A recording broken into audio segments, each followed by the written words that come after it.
President Park Geun-hye will deliver a second address to the nation after a political scandal surrounding her close friend paralyzed state affairs.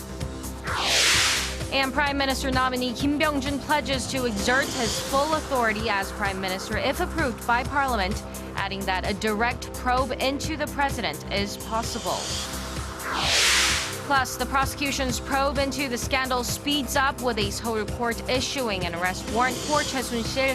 One of the president's former aides also testified that the president ordered the creation of foundations at the heart of the scandal. These and more coming right up.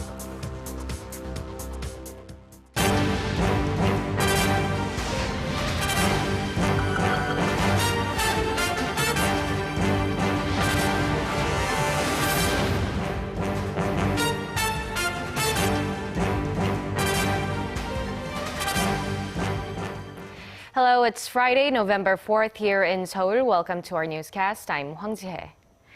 Our top story this morning, President Park Geun-hye will once again address the nation today at 10:30 a.m. local time. This comes 10 days after a previous address where she issued a public apology on the political scandals surrounding her close friend Choi Soon-sil. According to sources from the ruling Saenuri Party, the address this time is also widely expected to include an apology and the president's will to undergo investigation by state prosecutors. President Park is also expected to include her plans of how to run state affairs. Pundits say she's likely to give authority over running economics and social issues to the Prime Minister nominee Kim Byung-jun, while Park herself will focus more on foreign affairs. We'll have live coverage of President Park's address at 10:30 a.m. local time. And as President Park Geun-hye is set to break her silence after her first apology, her choice for Prime Minister has spoken about his role in this time of crisis. Kim Byung-jun also dropped the bombshell that an investigation into the president is possible. Connie Kim reports. Prime Minister nominee Kim Byung-jun said that he will do everything he can to fulfill the duties of the position should he become the country's next prime minister. At a press conference on Thursday, Kim confirmed speculation that the prime minister's role for the remainder of the Park Geun-hye administration will be the most expansive of any other administration in the nation's modern history. The role of the prime minister, as stated in the constitution, is simple. The prime minister governs based on the orders of the president and controls state affairs. In addition, the prime minister will have the right to recommend and dismiss government officials, and much more. Kim, who was a policymaker under the liberal Roh Moo-hyun administration, also said he will have authority over both social and economic policy. He also said he would seek to establish an open channel of communication in agreement with the political parties, and added he would consult with the parliament and the ruling and opposition parties on all issues, including a cabinet reshuffle. The statement appeared to be an attempt to ease the growing anger about the president's latest staff shakeup, which came in response to a growing political scandal involving her longtime confidant. Kim also said he is open to the possibility of an investigation into the president in the wake of the scandal. All South Koreans, including the president, are equal under the law.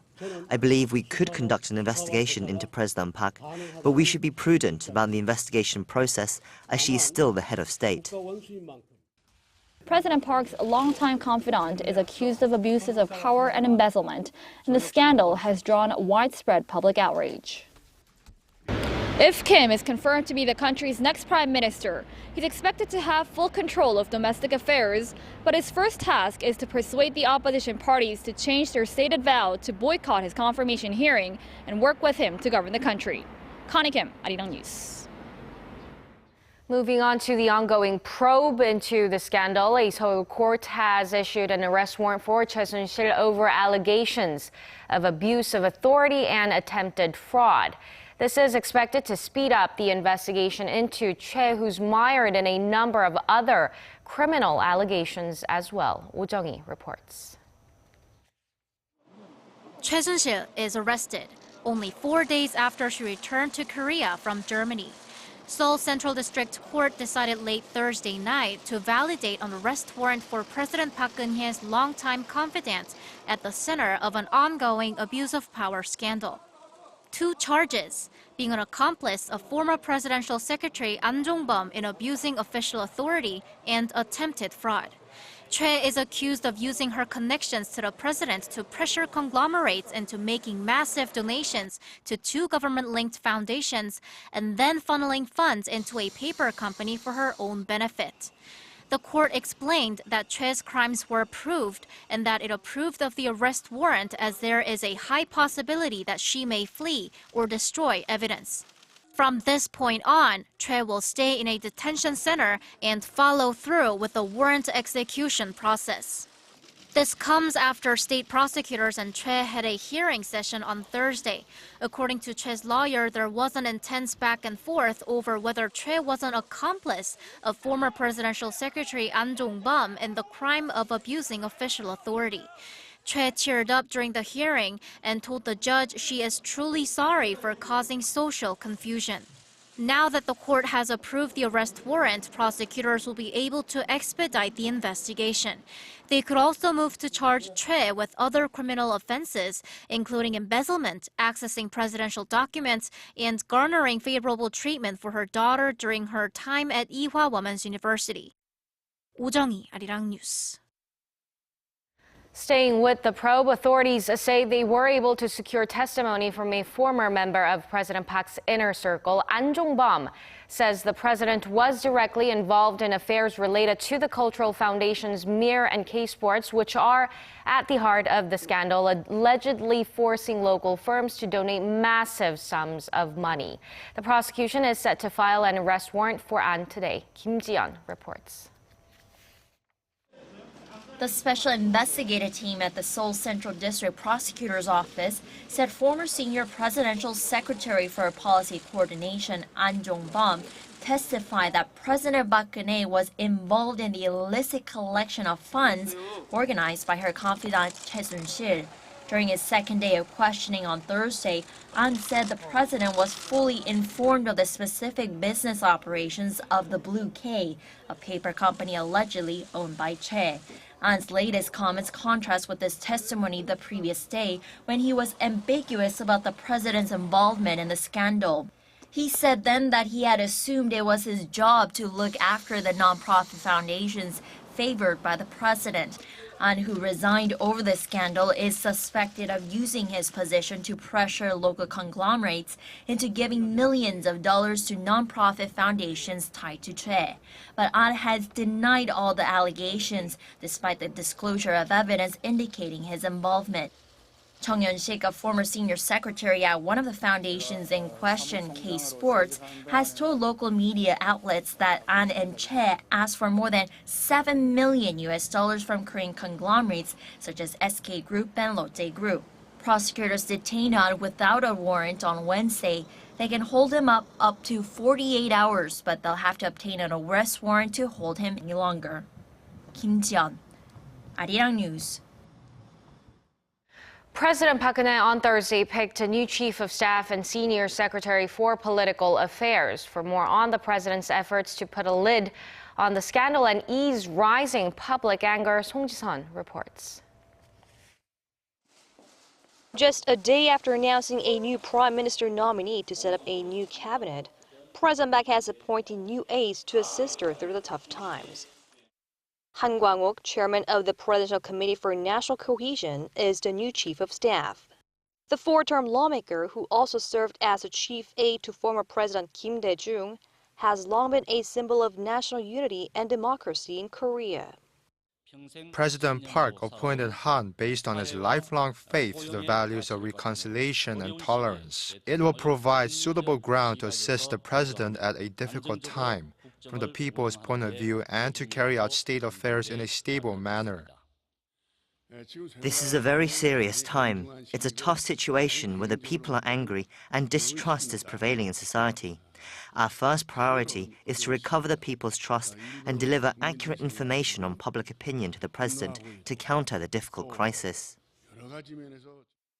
For the other key post, Ho Won-jae is the new chief aide for political affairs. The seasoned reporter, who also functioned as a standing commissioner at the Korea Communications Commission, is anticipated to closely coordinate and communicate with the media, the parliament, and diverse sectors across society. The post for policy coordination, formerly held by An Jong-bum, who is now under prosecutor's investigation for his alleged close links with Choi Soon-sil, has yet to be filled.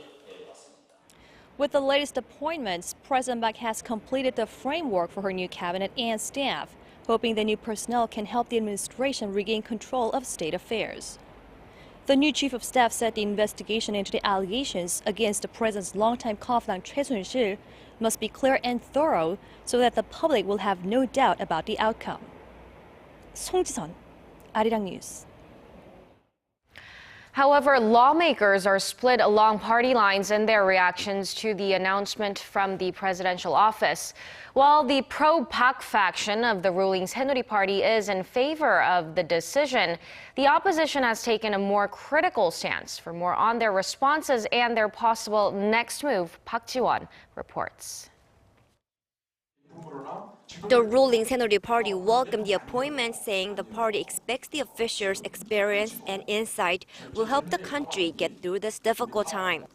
The party also urged the opposition bloc to drop its vow to boycott the confirmation hearing for Prime Minister nominee Kim Byung-jun and accept all of the nominations. We asked for the opposition party's understanding for the lack of prior consultation before the nominations were made. But the nominees are well qualified, so I would beseech the parties to help us form a coalition cabinet. But the main opposition Democratic Party of Korea said the presidential office hasn't changed in its lack of communication with the parliament and the opposition bloc. The party also said that the president should be investigated as part of the probe into her confidant Choi Soon-sil, saying they cannot accept nominations made by the president, whose approval rating has dropped down to about 10%. In issuing the cabinet nominations on Wednesday and Thursday, the presidential office and the president have added fuel to the public's anger and anxiety. The minor opposition People's Party said the top office is just trying to change the subject when it should be listening to the angry voices of the public. The public is furious about the president's appointments that seek to divert attention. The president, who should be subject to investigation, is only thinking about shielding herself by changing subjects. Meanwhile, the internal conflict within the ruling Saenuri Party between the party leadership and the non-pro-President Park faction is escalating. The latter group of lawmakers is urging party leaders to resign and repeating its call for the president to be investigated if necessary. The ruling party plans to hold a general meeting of its lawmakers on Friday to discuss the matter further. The Democratic Party of Korea also plans to hold another general meeting of all its lawmakers on Friday to decide whether to accept the Prime Minister nominee and whether to seek impeachment for the president or press her to resign. Park Ji-won, Arirang News. Shifting gears, with fewer than 5 days to go until the big election in the United States, the race for the White House appears too close to call. The FBI reinvestigation of Clinton's private email server has eroded her support, and several polls show many are shifting toward Donald Trump despite controversies over his past remarks about women and allegations of unwanted sexual advances. The latest nationwide polls by the New York Times and CBS show Clinton leading Trump by 3 percentage points, 45% to 42%. As the margin of error is plus or minus 3%, it's still a statistical tie. Trump is catching up in a number of battleground states, including Pennsylvania, Colorado, North Carolina, and New Hampshire. A joint poll of New Hampshire by The Washington Post and ABC News shows Clinton with a 2-point lead within the margin of error. Tragedy has struck again in the Mediterranean. At least 239 migrants have died in 2 shipwrecks off Libya. The UN's refugee agency says the information was confirmed by 2 survivors who were brought ashore on the Italian island of Lampedusa. Around 180 migrants were pulled to safety. Survivors said they were put on a faulty dinghy which began to sink as soon as they set sail. The International Organization for Migration says that as of Wednesday, more than 4,200 people have drowned in the Mediterranean this year, the highest on record. Officials say the increased number of deaths is partly due to the fact that smugglers are often using rubber dinghies, which are prone to deflating and loading them beyond capacity.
And that wraps it up for now. Thank you for watching. I'm Hwang Jie, and I'll be back in less than 2 hours for more news updates. So do stay tuned for that, and goodbye for now.